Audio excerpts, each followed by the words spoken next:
Merhaba arkadaşlar, Color Karnaval YouTube kanalıma hepiniz hoş geldiniz.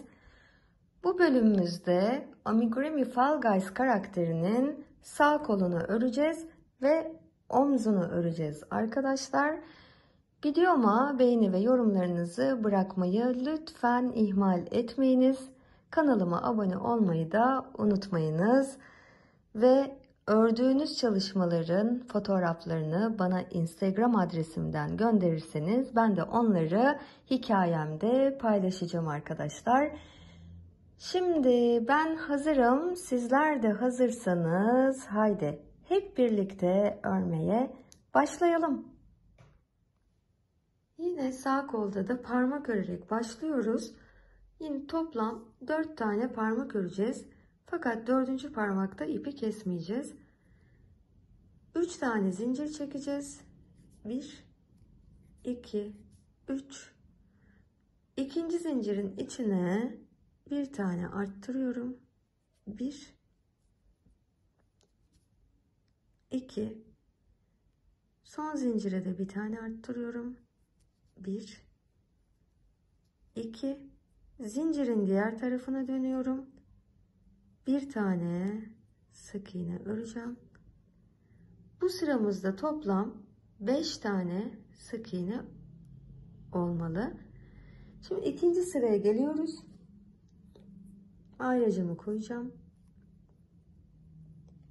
Bir tane arttırıyoruz arkadaşlar. 1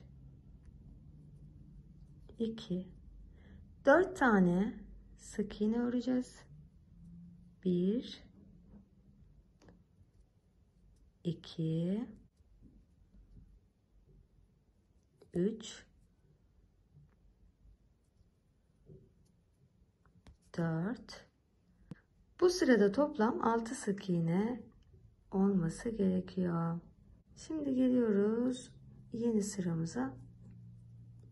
Bir tane arttıracağım. 1 2 5 tane sık iğne öreceğiz. 1 2 3 4 ve 5. Bir tane zincir çekiyorum. Çalışmamı bitiriyorum. İpliği kısa kesiyoruz. Hemen bu ipi parmağın içine ittirirsiniz. Şimdi 3 tane daha parmak örüyoruz. Ve sonuncu parmakta ipi kesmiyoruz. Diğer parmakları birleştirerek örgümüze devam edeceğiz. 4. parmağı ördükten sonra şimdi parmakları birleştireceğiz.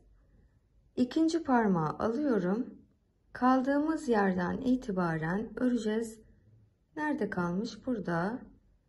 4 tane sık iğne öreceğiz arkadaşlar. 1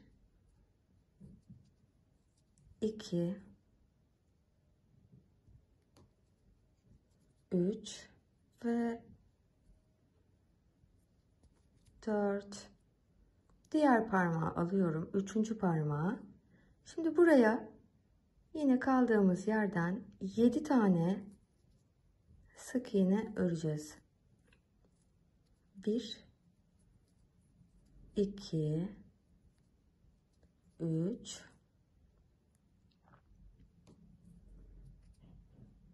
4 5 6 ve 7. Şimdi ikinci parmağın üstüne geçiyoruz. 3 tane sık iğne öreceğim. 1 2 3. Üçüncü parmaktan devam ediyoruz. 3 tane sık iğne öreceğiz. 1 2 3.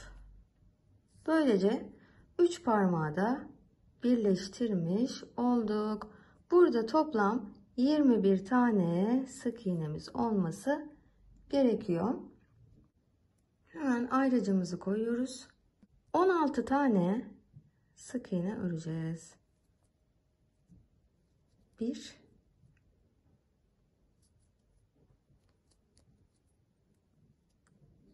2 15 ve 16.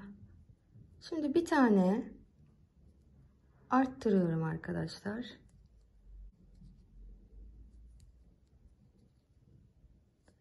Ve dördüncü parmağı alıyorum. Yine kaldığımız yerden, şuradan kalmışız. Parmağın içinden doğru geçireceğim. Bir de elden bir boştaki zincirin içinden geçireceğim. Bir zincir kaydırma ile birleştiriyorum. Şimdi 3 tane sık iğne öreceğiz. 1 2 3. Böylece dördüncü parmağımızı da birleştirmiş oluyoruz. Geliyoruz 3. sıramıza. 16 tane sık iğne öreceğiz. 1 2 15 ve 16. Burada bir tane arttırma öreceğiz. 1 2. Yine bu parmaktan bir boş zincirle elde bir tane boş karşılıklı birleştireceğiz.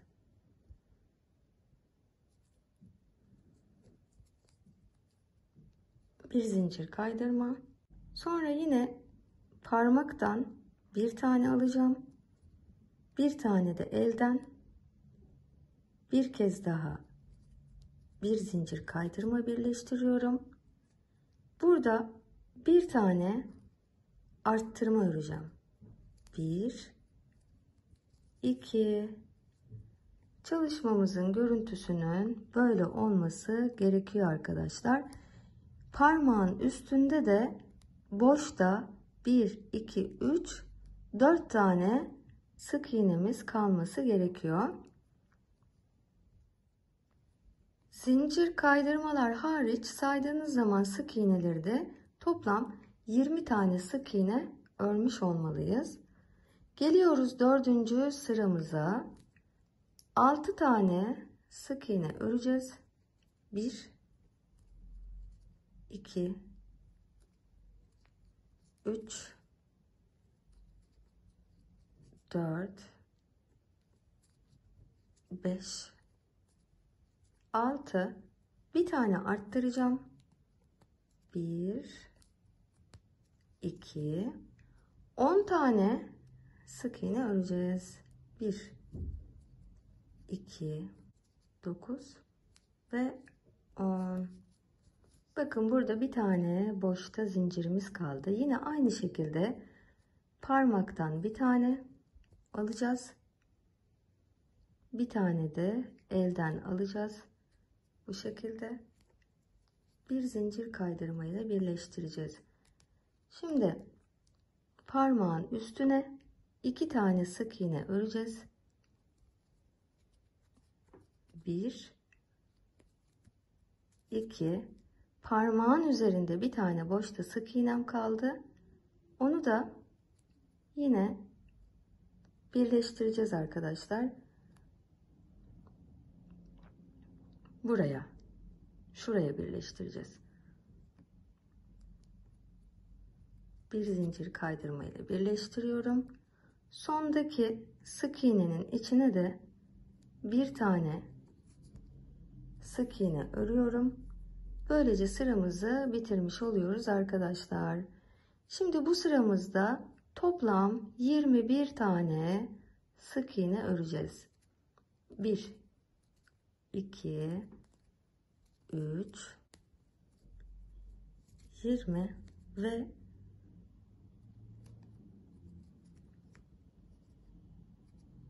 21. Geliyoruz 6. sıramıza. 5 tane sık iğne öreceğim. 1 2, 3, 4, 5. Bir tane azaltacağım. 5 sık iğne, bir azaltma. Bu grubu sıra sonuna kadar tekrar ediyoruz. Bu sıramızda toplam 18 adet sık iğne olmalı. Sıramızdayız. 3 tane sık iğne öreceğim. 1, 2, 3. Bir tane azaltıyorum. 3 sık iğne. 1, 2, 3. Bir azaltma. 3 sık iğne. 1, 2, 3. Bir azaltma. 3 tane sık iğne. 1, 2, 3.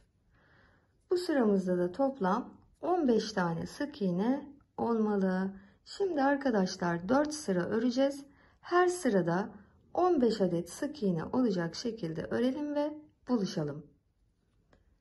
Evet, çalışmamı tamamladım arkadaşlar. Şimdi farklı çalışacağız. Dirsek öreceğiz. 10 tane sık iğne örüyoruz. 1, 2, 9, 10. Boştaki zincirin içine bir zincir kaydırma. Buraya. Bir zincir çekiyorum. Geri dönüyorum. 5 tane sık iğne öreceğim. 1, 2, 3, 4, 5. Bir tane zincir kaydırma boştaki zincirin içine. Bir zincir çekiyorum. Geri dönüyorum. Şimdi 5 tane sık iğne öreceğim. 1, 2, 3, 4 ve 5. Şimdi bu dibine bir tane sık iğne örüyorum.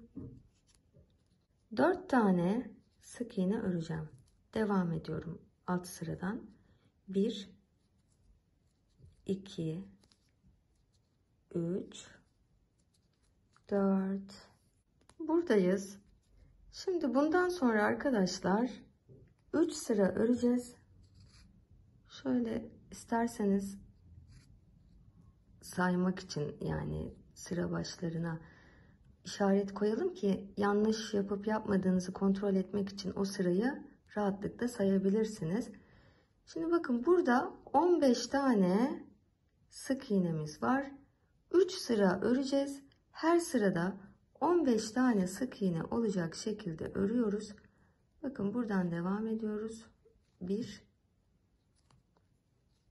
2, 3, 4, 5. Şimdi 6.'yı üste örüyorum. Buradayım. 6, 7. Sıra sonuna kadar 15 tane sık iğne öreceğiz. Sonra 2 sıra daha öreceğiz. Yani toplam 3 sıra, her sırada 15 adet sık iğne olacak şekilde örüyoruz. Evet, çalışmamı tamamladım. 3 sıra ördüm. Burada bir tane zincir çekip ipi kısa keselim ve içeride saklayalım.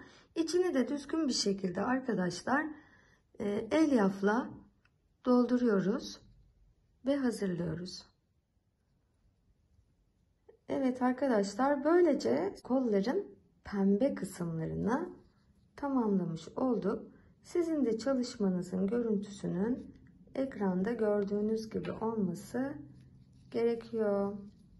Şöyle duracak diktiğimiz zaman da.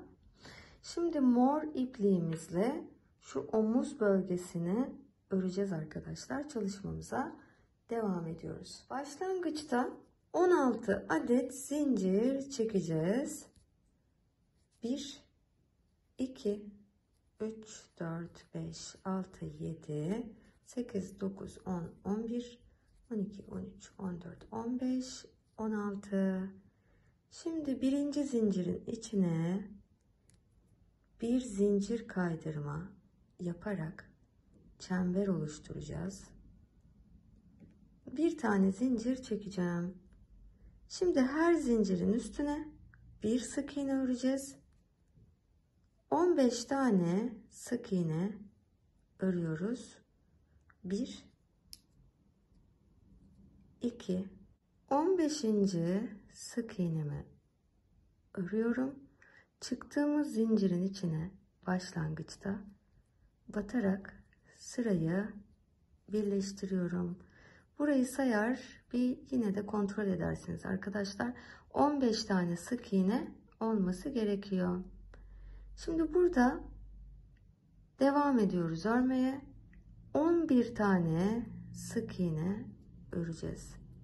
1 2 3 4 5 6 7 8 9 10 ve 11. Bir sonraki boştaki zincirin içine bir zincir kaydırma, bir zincir çekiyorum, geri dönüyorum. Şimdi 11 tane sık iğne öreceğiz. Buradan itibaren örüyoruz. 1 2 10 buradayız. 11. Şimdi arkadaşlar şuradaki boştaki zincirin içine bir tane zincir kaydırma örüyorum. Şimdi bakın burada alttaki sırada 3 tane sık iğnemizin açıkta kalmış olması gerekiyor. Biz hep burada çalışacağız, bu kısımda. Buradaki 3 tane sık iğneyi hiçbir zaman kullanmayacağız. Çalışmamızın sonuna kadar bu 3 sık iğne burada hep boş kalacak. Şimdi bir tane zincir çekiyorum, geri dönüyorum. Yine 11 tane sık iğne öreceğim. 1 2 10 11. Dibine, şu dibe bir tane zincir kaydırma. Bakın bu 3 tane yine dokunmuyoruz. Onlar kalacak. Kullanmıyoruz hiçbir şekilde. Bir zincir çekiyorum, geri dönüyorum. 11 tane yine sık iğne. 1 2 10 11. Yine şu dibine, buraya bir tane zincir kaydırma, bir zincir çekiyorum, geri dönüyorum. 11 tane sık iğne. 1 2 10 ve 11. Yine dibine bir tane zincir kaydırma örüyorum. Bir zincir çekiyorum, geri dönüyorum. 11 tane sık iğne öreceğiz yine. 1 2 10 11. Yine dibine bir tane zincir kaydırma. Bakın bu 1 2 3 sık iğne burada kalacak. Hiç dokunmuyoruz. Bir zincir kaydır. Bir tane zincir çekip geri dönüyorum. Yine 11 tane sık iğne. 1 2 10 ve 11. Şimdi arkadaşlar buradan örmeye devam edeceğiz. Şimdi 11. sık iğneyi ördük. Dibine bir tane sık iğne bu sefer örüyoruz. 12. 3 tane zincirin üstüne sık iğne öreceğiz.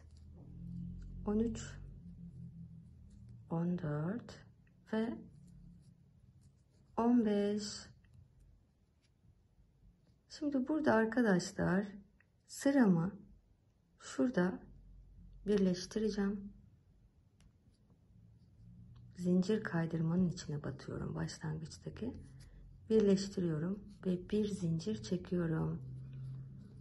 Evet arkadaşlar, sizin de çalışmanızın görüntüsünün ekranda gördüğünüz gibi olması gerekiyor. Şimdi ne yapacağız biliyor musunuz? Zincirin dış tarafını öreceğiz arkadaşlar. Bu zincirin dışına şöyle fulo öreceğiz. Zincirin dış tarafındaki parçanın üzerine öreceğiz. 15 tane sık iğne bu şekilde öreceğiz. Bakın zincirin şuradan, bu içeride kalacak yarı parçası. 2. Sıra sonuna kadar bu şekilde toplam 15 tane sık iğne örelim ve buluşalım arkadaşlar. Evet, 15. sık iğnemi de ördükten sonra sıramı burada çıktığım zincirin içine batarak bir birleştiriyorum. Şimdi bu ipi dikiş payı bırakarak uzun keselim. Şu bölümü dikecek kadar, bir de burayı gövdeye dikecek kadar uzunlukta ip bırakalım ve keselim. Şimdi arkadaşlar bu parçayı buraya dikeceğiz. Nasıl dikeceğiz biliyor musunuz? Burada 15 tane sık iğne var. Burada da 15 tane sık iğne var. Hepsi birebir karşılıklı geliyor her bir sık iğne. Şu içeride bıraktığımız zincirlerin yarısına bir sık iğne karşılık gelecek şekilde dikeceğiz. Ama bu dikişi çok düzgün yapmanız lazım. Şöyle omuz bu şekilde duruyorsa kolun duruşu da böyle olmalı arkadaşlar. Bakın şu dirsek arkaya gelecek. Omuz da bu şekilde, el böyle duracak. Bu şekilde dikeceğiz. Her bir sık iğneye içerideki her bir zincir karşılık gelecek. Yani bu kol arkadaşlar içteymiş gibi durmalı. Diktiğiniz zaman da görüntüsü bu şekilde olmalı. Dikişlerimizin gözükmemesi gerekiyor. Çalışmamızı yapalım, dikişimizi tamamlayalım, buluşalım. Şimdi ben örnekle göstermek istiyorum size. Şöyle. Şimdi bakın içerideki zincirler var. Önce bu zincire dikiyoruz. Sonra koldan bir sık iğne. İçerideki zincirden bir tane, koldan bir tane sık iğne. Sıra sonuna kadar göstermiş olduğum şekilde dikelim arkadaşlar. Evet, ben dikişi tamamladım. Sizin çalışmanızın görüntüsünün de böyle olması gerekiyor. Dikişler içeride kaldı. Kol omuzdan, bu omuz parçasının içinden çıkıyormuş görüntüsü verdi. Ve dikişlerimiz temiz, hiçbir şekilde gözükmüyor. Şimdi buradaki ipliği arkadaşlar şöyle yukarıya yürüteceğiz üst kısma. Çünkü gövdeye dikeceğiz buradan. Ama öncesinde içine güzel bir şekilde elyafla dolduralım. Şimdi ben sağ kolu örnek olması açısından şöyle dikmiştim. Göstereyim size. Böyle dikeceğiz. Bakın burada ikinci sıradan, yukarıdan da ikinci sıradan yeşil iplerle ördüğümüz kısımda ikinci sıradan bu şekilde diktim arkadaşlar. Diğer kolu da doldurdum, hazırladım. Yine simetri bir şekilde diğer kolu da bu yan tarafa dikeceğiz arkadaşlar. Onu da dikelim ve hazırlayalım. Aynı çalışmayı burada da yapıyoruz. İkinci sıradan itibaren dikeceğiz. Çalışmamızın sonuna gelmiş bulunuyoruz. Hepinizin eline sağlık. Yaptığınız çalışmaların fotoğraflarını Instagram'dan bana gönderirseniz ben de onları hikayemde paylaşacağım. Videoma beğeni ve yorumlarınızı da bırakırsanız ayrıca beni çok memnun etmiş olursunuz. Kanalıma abone olmayı da unutmayınız arkadaşlar. Hepinize sağlıklı, mutlu, huzurlu ve örgü dolu günler diliyorum. Şimdilik hoşça kalın.